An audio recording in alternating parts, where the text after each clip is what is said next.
Assalamualaikum warahmatullahi wabarakatuh. Alhamdulillah, alhamdulillahi rabbil alamin. Assalatu wassalamu ala asrafil anbiya'i wal mursalin, sayyidina wa maulana Muhammadin. Ashhadu an la ilaha illallah wa ashhadu anna Muhammadar Rasulullah. Allahumma salli ala sayyidina Muhammadun musabihil wal ikram, ya wal jalila wal ikram. Allahumma salli wa sallim wa barik wa karim azanul nabil karim, ihdinil ladzi min jalalika wa innal ladzi min jamalika wa innahu min kitabika. Wa tahirin wal mujahidina amma ba'du, ibadullah wa itaqullah. Bersyukur kita kehadirat Allah dengan mengucapkan alhamdulillahirabbil alamin atas segala limpahan karunia, rahmah dan hidayahnya, sehingga kita dapat menjalankan belajar menuntut ilmu, bertolabul ilmi demi meningkatkan iman dan takwa kita kepada Allah Subhanahu wa ta'ala.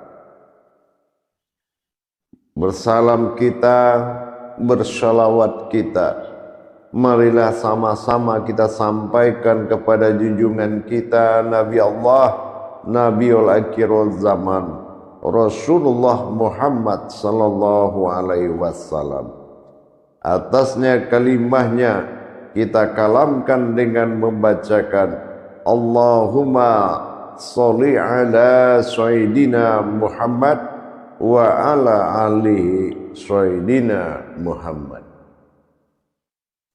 Alhamdulillah, bertemu lagi dengan saya, Guru Mursyid Syekh Nur Muhammad Buya Irwan Maulana Al-Khalidi, Pasaman, Sumatera Barat.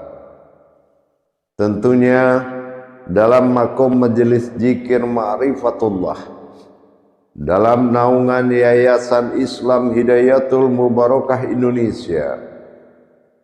Tentu lagi yang tak pernah kita lupakan, syiar wadah yang paling kita cintai, YouTube Buya Pasaman Timur, yang insya Allah selalu berbagi wawasan dan ilmu pengetahuan.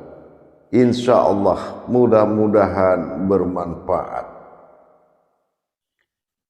Para hadirin dan hadirat, kaum muslimin dan muslimat, jamaah rahimakumullah. Kalau kita berbicara tentang berzikir kepadaku, ini mengandung makna hakiki. Apa hakikinya zikir itu yang sebenarnya? Kalau kita tidak memahami, ini bisa membuat kita jauh lari dari kenyataan dan kebenaran. Kalau ada zikir Allah atau zikir itu bukanlah sebuah zikir yang bisa digolongkan kepada witir. Karena itu menyangkut kepada ketunggalan, menyangkut kepada keesaan, bukan lagi keakbarannya, tetapi sudah menyangkut kepada keesaan dan ketunggalan. Zikir sering digelar dengan kata zikir napas. Kalau dikatakan zikir napas, bukanlah napas yang berzikir, bukan berzikir kepada napas, tetapi sesuatu yang dilakukan oleh napas yang harus di dalam pensaksian. Hakiki dari zikir adalah pensaksian yang itu mengalami. Zikir hu yang sebenar dari hakikinya adalah mengalami daripada tajalli zikir itu tadi. Zikir adalah sesuatu wadah yang disebut dengan ibadah zikrullah, artinya adalah di makom pensaksian. Pensaksian di sini makom hakikatnya adalah mengalami. Zikir hu adalah sebuah kodrat tajalli sir yang sangat tinggi di dalam ketunggalan Tuhan. Tidak mudah kita mengatakan hu Allah. Jangan-jangan dia berartikan aku Allah. Kalau aku Allah, ini pensaksian tidak cukup dilaksanakan kecuali mengalami. Bagaimana kita bisa mengalami kata aku pada kata hu dalam zikir?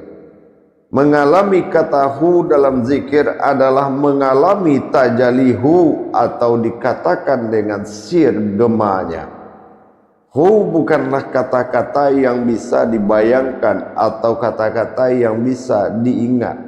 Tetapi hu adalah suatu perjalanan aliran batin murni yang mana harus dialami oleh seseorang.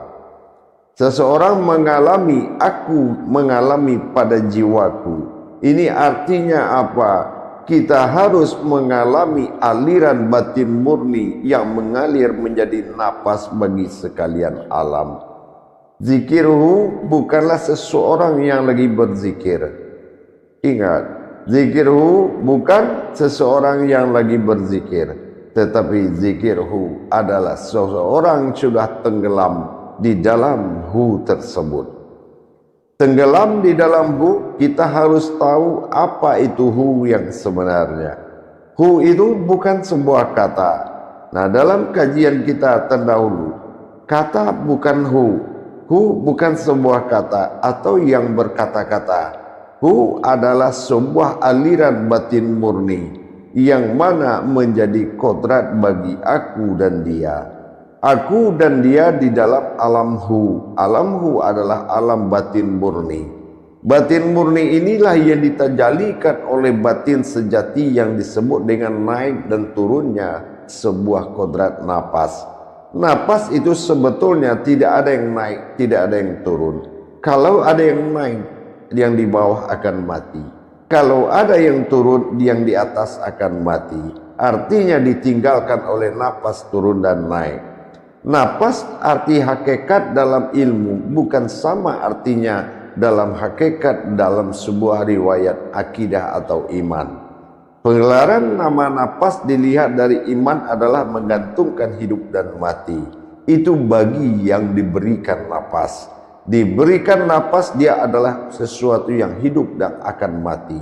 Tetapi aliran napas dari jiwaku sendiri bukanlah menentukan napas itu sebuah yang menentukan hidup dan mati.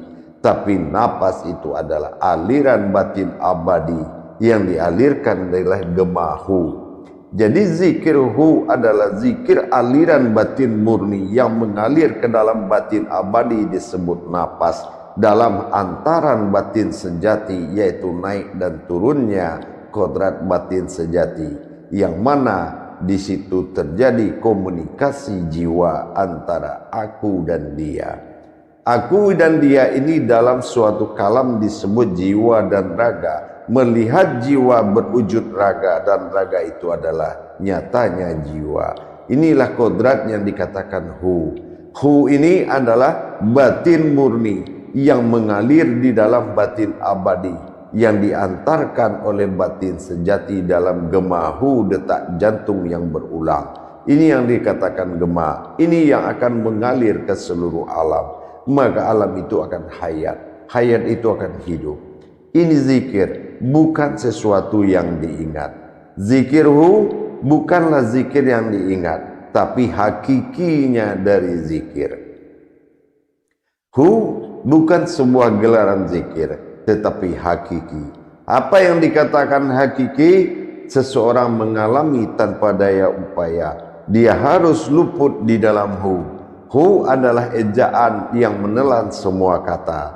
apapun yang akan disebutkan, hu akan menyatakan kepemilikan tunggal. Kepemilikan tunggal inilah yang membuat seseorang harus mengalami. Jadi kalau untuk kita gelar zikir hu, kita harus bisa mengalami akan batin murni yang mengalir kepada seluruh batin abadi disebut napas. Inilah yang dikatakan batin abadi disebut napas, dia ada digelar dengan kalam ilah. Sementara yang bergerak itu adalah ilahi, inilah batin sejati.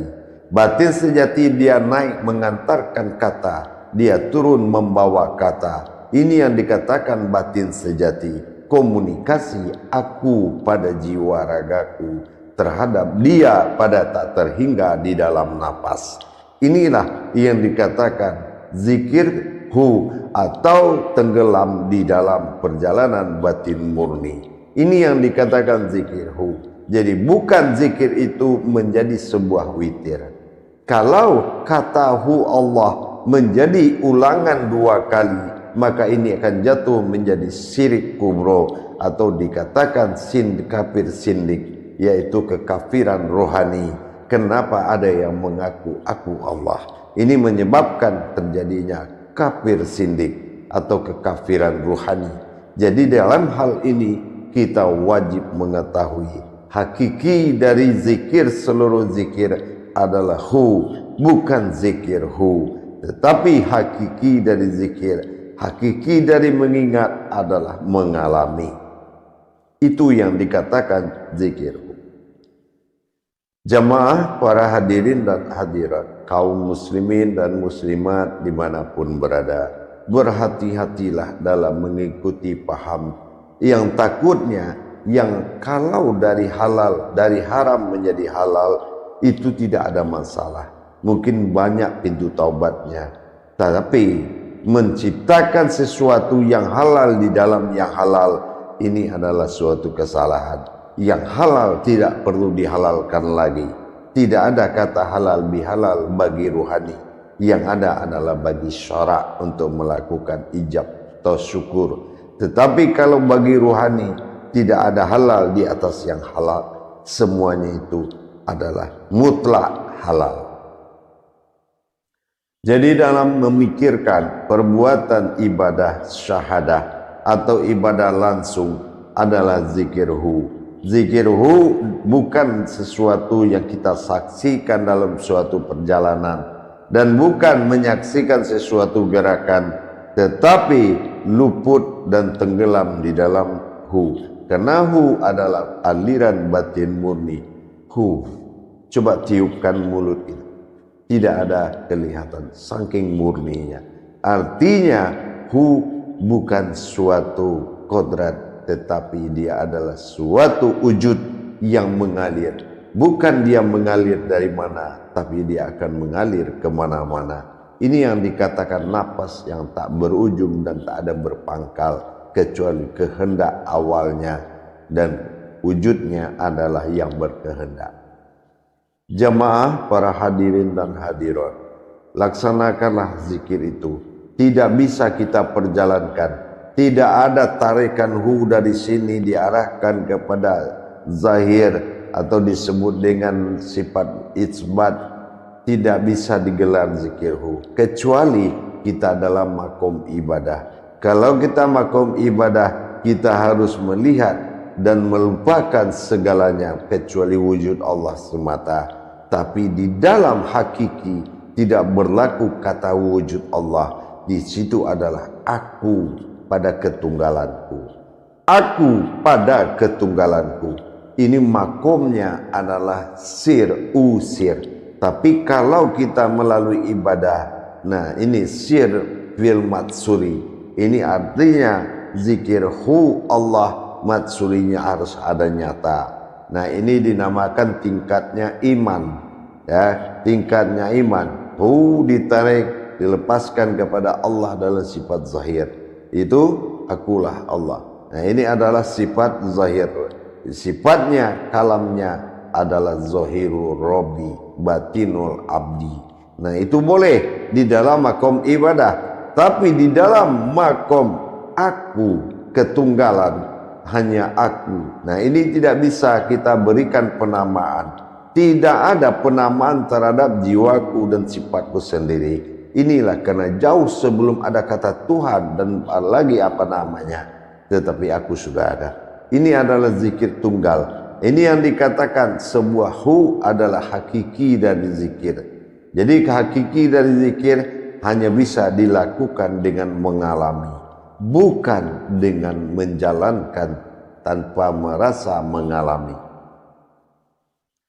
Hadirin jamaah yang dirahmati Allah rahimakumullah. Kita lihat banyak daya upaya saudara-saudara kita mencari kehalalan di dalam yang halal. Artinya apa? Kita jangan membatasi perbuatan sesuatu dengan Tuhan. Karena ada perbuatan dengan Tuhan ini hanya satu, yaitu tak terhingga. Jadi kalau kita sudah bisa memutuskan perkara batasan dengan Tuhan hanya hu Allah, ini bukan Tuhan. Ya, kalau dengan Tuhan itu adalah tak terhingga. Tak terhingga adalah naluri paling dalam oleh jiwa seseorang menuju Tuhan. Tidak bisa dibatasi dengan iman. Dia harus lepas dalam gua Hiro. Gua artinya bebas, Hiro lepas. Artinya seseorang hidayatul fikri wa hidayatul iradah. Seseorang yang telah bebas dari tekanan pikiran atau rasukan pikiran dan bebas dari semau hatinya, maka dia sudah bisa menjalankan. Artinya dia sudah bisa luput di dalam hajat ilmu tersebut. Bukan menjalankan ilmu, tapi luput menjadi ilmu. Ini yang dikatakan ketunggalan. Jadi kita harus tahu para hadirin dan hadirat, batasan-batasan hakikat hakiki ini juga harus kita pahami. Kalau kita bicara pada makom tunggal, tidak ada penamaan terhadap hal itu. Dan tidak ada ajaran terhadap hal itu. Kecuali seseorang telah menerima kedatangan utusan Allah yang mana membuka hijab dirinya. Sehingga dia mengalami terhadap apa yang dialami oleh Allah. Begitu juga sebaiknya. Allah juga aku mengalami pada dirinya. Ini yang dikatakan hablum minallah. Ini yang dikatakan jarak dekat tak terhingga, jauh tak berjarak. Inilah yang dikatakan dengan Tuhan. Kalau kita betul-betul melakukan untuk bertuhan yang sebenarnya, maka jadilah kita jiwa daripada Tuhan. Apa yang dikatakan watak daripada Allah adalah jiwa dan raga. Bagaimana kita tahu ada jiwa, tapi lihatlah pada raga. Bagaimana kita tahu ada raga untuk melihat wujudnya jiwa. Inilah yang dikatakan ketunggalan. Jadi zikir hakikihu itu bukan menyaksikan, bukan memandang, tetapi mengalami.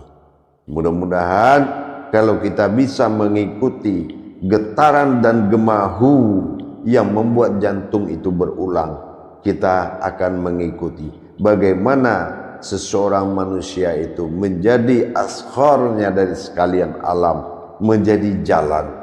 Kalau kita sudah menjadi jalan, inilah dikatakan ihdinas sirat. Kalau ihdinas siratal mustaqim itu adalah manusia itu sendiri yang menjadi jalan tersirat, dinas sirat. Jadi bagaimana yang dikatakan dinas sirat? Kita harus tahu mana yang tak terhingga menuju yang terhingga. Mana yang tak terhingga kita sebut dengan dia, yang terhingga kita sebut dengan aku. Tapi manusia adalah kodrat yang wujudnya adalah wujudnya semata. Apa wujudnya semata? Terlihat aku pada syariat, terasa aku pada hakikat, bergerak aku pada tarekat, berupa-rupa aku pada ma'rifat. Ini yang dikatakan wujudnya semata. Jadi kalau kita ingin melihat kajian, lihat dulu makomnya. Apa makomnya? Tauhidnya sudah siriyah. Apa tauhidun? Apa tauhidin? Tauhudun. Jadi tauhid wujudi adalah tauhid yang ada di dalam tauhid. Tingkatan ini hanya dilakukan oleh para wali. Jadi pemahaman kepada tingkat wujudi atau tingkat wujudku semata adalah pemahaman para wali. Menjadi jiwa yang kosong adalah untuk ditempati dan jiwa sunyi untuk diperjalankan. Apa yang dikatakan jiwa kosong? Jiwa kosong adalah sesuatu yang dilihat, tidak ada lagi selain dari dia. Apa yang dikatakan jiwa sunyi adalah jiwa yang tidak terpengaruh terhadap apa yang dilihat dan didengar dan dirasakan, putus terhadap pengaruh. Yaitu jiwa kosong, jiwa sunyi adalah tempatku perjalankan. Inilah adanya kata ma'rifat. Ma'rifat itu bukan sebuah pandangan, tetapi kodrat memandang dan dipandang. Inilah yang dikatakan wujud ma'rifat. Zikir bukan hilang dan tersembunyi, adalah zikir itu terlihat sesuatu yang terlihat. Itulah kodrat, itulah zikir. Apapun yang kita lihat, wujudnya tidak lepas dari wujud manusia. Itu dikatakan zikir. Kalau kita berbicara tentang aku ketunggalan, apabila kita melaksanakan, apabila kamu mengingat, bukan kamu sedang mengingat, tapi kamu yang menjadi ingatan itu sendiri. Insya Allah, mudah-mudahan hakiki zikir itu adalah maka mudah-mudahan bisa dipahami. Jadi jangan kita berhenti pada ibadah amaliyah, iman atau ilmu, tapi sampailah pada sesuatu yang tak terhingga, karena kita bertuhan. Kalau ada batasan bertuhan, itu adalah amaliyah. Kalau ada batasan beriman, itu adalah agama. Tapi batasan bertuhan itu lepas dan bebas. Dalam arti kata, tidak ada yang mengikat dalam suatu cintanya kepada Tuhan. Tidak ada ukuran sebuah cinta. Mahabbah seorang umat kepada Tuhan tidak menjadi ukuran apapun. Tidak ada bisa ada menjadi ukuran, kecuali dia telah tenggelam dan hanyut dalam rasa dan cintanya kepada Tuhannya. Ini tidak ada ukuran bagi seseorang tersebut. Tingkatan mabrurnya adalah keesaan. Maha Esa adalah Maha Tunggal yang mengalami pada diri. Insya Allah, mudah-mudahan sifat-sifat perjalanan kewalian akan menuju kepada hakikinya ketuhanan. Hakiki dari ilah adalah ilahi. Hakiki dari ada Tuhan adalah hidup. Hakiki dari hidup adalah aku. Hakiki dari aku adalah dia. Ini yang dikatakan tauhid wujudi atau disebut dengan sir tauhid. Memang jarang dipahami sebagian orang, karena memang ini adalah yang dikerjakan oleh orang-orang sebelum kita atau dikatakan para wali. Para wali itu dia tidak melihat, tapi dia menutupi keberadaan Tuhan. Inilah yang dikatakan dengan ijab. Kalau ijab kita belum dibuka dengan tingkatan pemahaman, maka kita harus sami'na wa ta'na dan tafakur atas ketentuan Tuhan. Bukan kita memperbanding-bandingkan ilmu di antara satu dengan yang lain. Mudah-mudahan zikirhu ini bukan menjadi suatu ingatan atau pensaksian, tapi seseorang yang telah lebur di dalam tersebut, di dalam perjalanan batin murni, dalam mengalirkan batin abadi terhadap seluruh alam, disebut dengan nafas. Insya Allah, wa man arafa nafasu wa qad araha illahu. Orang yang tahu mengatakan nafas itu adalah Tuhan, maka Tuhannya adalah aku. Inilah yang dikatakan hidup adalah Tuhan, Tuhan adalah hidup. Apabila kita bermasalah dengan Tuhan, maka dampaknya kepada hidup. Apabila kita termasalah dalam hidup, maka semuanya akan berdampak kepada Tuhan. Insya Allah, mudah-mudahan dengan tingkatan pemahaman iman, semakin dapat kita derajat kepada Allah. Semakin kita berderajat, semakin terbuka hajat kita. Insya Allah, mudah-mudahan di dilema ini menjadi suatu nikmat. Janganlah sesuatu nikmat yang menjadi dilema. Insya Allah mudah-mudahan mabrur. Akhirul kalam wa billahi taufiq wal hidayah. Assalamualaikum warahmatullahi wabarakatuh.